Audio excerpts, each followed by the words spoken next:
Hello everybody, how are you guys doing? Welcome back to another video.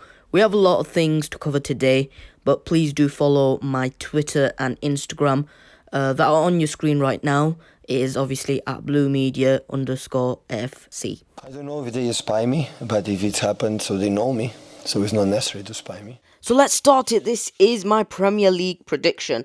I'm very excited for this season. It's been a long time since we played the last game, which was about a month or something ago. But I can't wait right now. So yeah, let's get to my prediction. So in 20th place, I've gone with West Brom.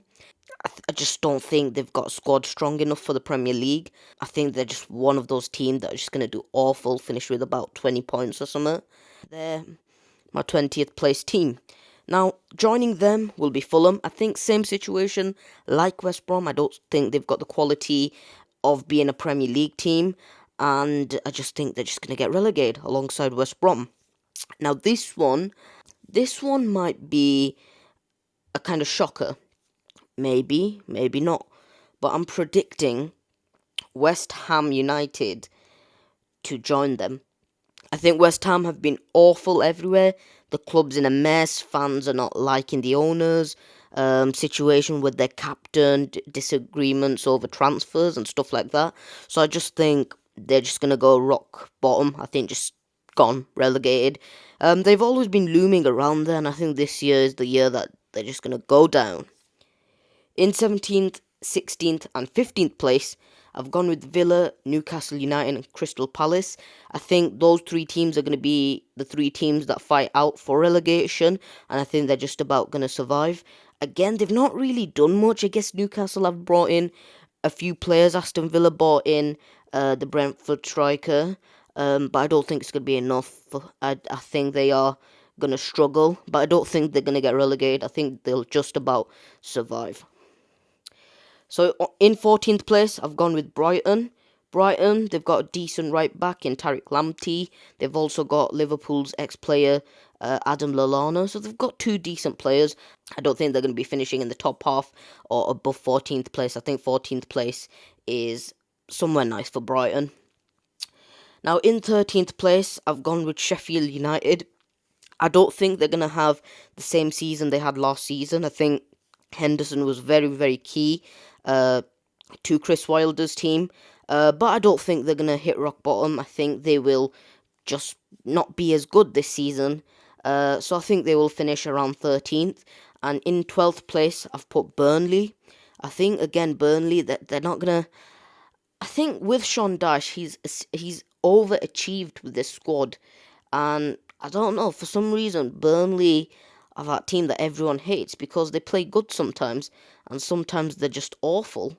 But I think they will finish around 12th. They've got a good centre-back in James Tarkowski, and they've also got a really good keeper in Nick Pope. Now, Leeds United, another good team, another good manager, Marcelo Bielsa. His football really suits the Premier League. He plays really, really nice football. He's got a strong group of players, and I think he will finish around 11th. I think that's a fair place for Leeds United. Obviously, they could finish higher or they could finish lower, but I think they will finish 11th. They can get top 10. They could finish 10th as well, but I just think 11th is a fair position to put Leeds United in. Now, in 10th place, I've gone with Southampton.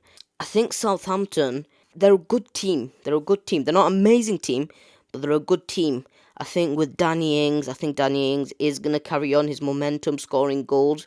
They've got a good play in Che Adams, Shane Long.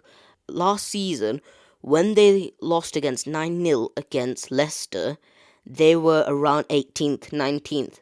That season they finished, obviously, I think it was 11th they finished. They've changed everything. They play a different style of football. I think they will finish around 10th, 11th. In 9th place, I've gone with Wolves.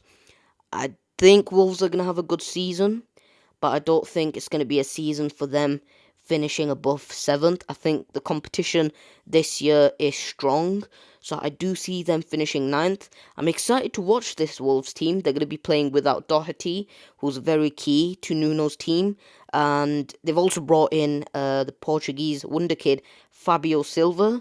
So yeah, I can't wait to watch them play us. Next, I've got Leicester City, again, 8th place. I think that's fair. I think losing Chilwell is going to be bad for them, as well as having heavy reliance on James Maddison, who does get injured quite a lot. So I think they will finish 8th. So now, 7th place, I've gone with Everton. Carlo Ancelotti's Everton team is quite exciting. They've got James Rodriguez, they've got Decore coming in, Richarlison and Calvert-Lewin scoring goals under Ancelotti. So they are quite exciting team to watch. So I do think they're going to finish 7th. I do think with James Rodriguez being that creative player for Everton, even at 29 years old, I think he's going to be Everton's best player this season.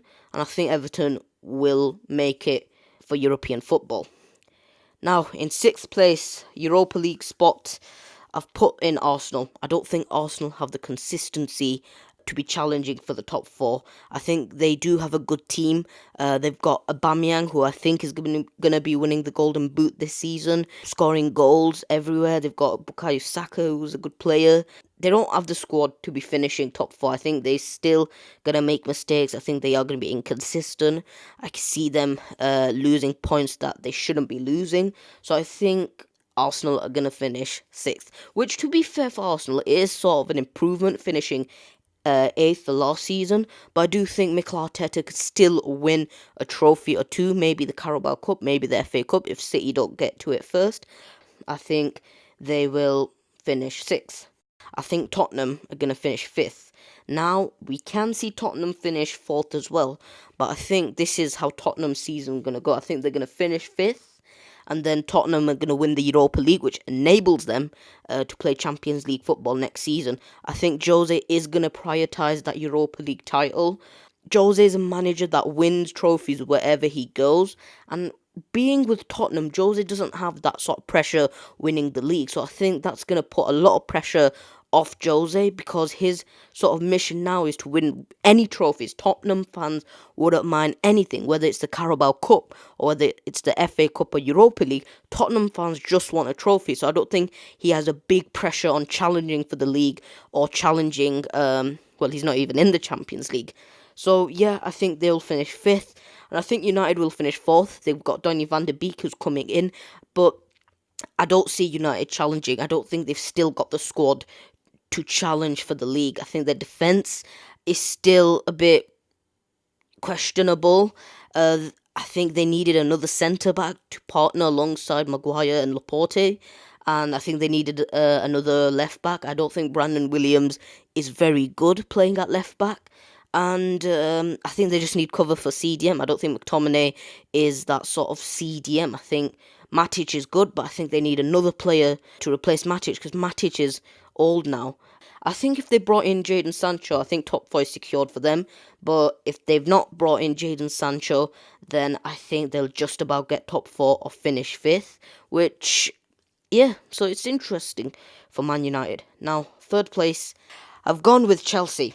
I don't think they're going to be anywhere near City and Liverpool. They're going to be quite close. I think City and Liverpool are just better than Chelsea at the moment. And yeah, they've spent a lot of money, but Frank Lampard has a big pressure on him. Lampard's mission this season is to win the Premier League. That's why he spent a lot of money to win the Premier League. Top 4 isn't going to be enough for him. Carabao Cup, FA Cup isn't going to be enough for him. And if Lampard does do bad with this squad, I do see him getting sacked. I don't see Chelsea challenging for the title, and unfortunately, Frank Lampard's inexperiency can lead him to his sack. But obviously, I could be completely wrong, and Lampard can run off with the league. I don't know, but I just don't think Lampard has the experience of winning the league. I think he took Derby from 6th to 6th. He took Chelsea from 3rd to 4th. So I don't see him winning or going anywhere near the league, in my opinion. I've gone with Liverpool second. Now, obviously, the league title, in my opinion, is between Liverpool and City. But I think the reason why City, well, my first choice is City. The reason why I think City are gonna win the league is because we're hungry for the title. We're not retaining the title anymore. I think retaining the title is harder than winning the title. Bringing in Koulibaly is going to make us somewhat stronger in defense. I think if we were playing Leon with Koulibaly, I don't think Pep would have played with the back five and wing backs and all that nonsense. So I do think if we had Koulibaly, we'd be much stronger. Laporte being fit is going to be a big, big boost for us as well. I think Liverpool, since they've won the league, they've sort of lost their sort of team mojo kind of thing. I don't think Liverpool are as good as they were earlier half of the season. Now, yeah, people are going to say after lockdown, they've already won the league, so they didn't really give a shit about what happened next, but I don't think so. I know Jurgen Klopp is a winning coach. He's not going to take a 2-1 defeat against Arsenal very lightly. He's not going to take a 4-0 defeat to Man City very lightly. He is going to be angry, and he probably was angry that Liverpool didn't finish with 100 or 102 points. It's going to be interesting to watch Liverpool, but I just think their defense is fragile. I don't think it's good. I don't think it's good anymore. Maybe I might be wrong. Maybe their defense might be amazing, but I think their defense is going to let them down. Also, they're not really signing anyone, so it seems that like they're pretty much going to use the same squad as last season. So because of that, I think they will finish second. But obviously, I could be completely wrong. But that is my Premier League prediction. Do comment down below your Premier League prediction. Please like this video. Do subscribe. And I'll catch you guys in my next video.